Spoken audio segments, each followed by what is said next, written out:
पटना से पाजेब बलम जी, आरा से उठ लाली की मंगाईदा छपरा से चुनरिया छिटवाली।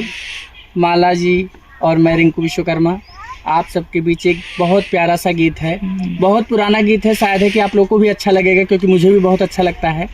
और वो गाना है भरत शर्मा जी का, बहुत ही प्यारा सॉन्ग है। तो चाहूँगा कि आप लोगों को भी बड़ा अच्छा लगे और अपना प्यार दुलार ज़रूर बनाए रखेंगे।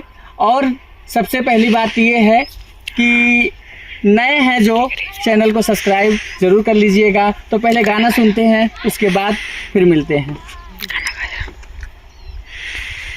पटना से पाजेब बलम जी हो,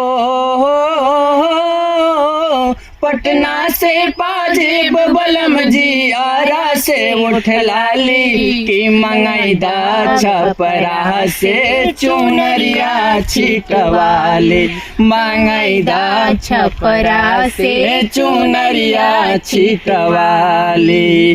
कानपुर से कंगना की, बम्बई से बाला, कानपुर से कंगना की, बम्बई से बाला, जिला मोतिहारी से मोतियन के माला, जिला मोतिहारी से मोतियन के माला, हाजीपुर से हार हसुलिया हो,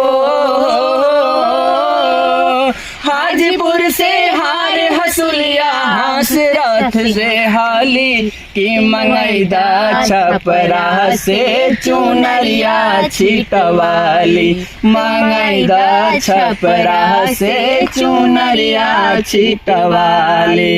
पटना से पाजेब बलम जी हो, पटना से पाजेब बलम जी, आरा से उठ लाली की मंगाईदा छपरा से चुनरिया छिटवाली, मंगाईदा छपरा से चुनरिया छिटवाली।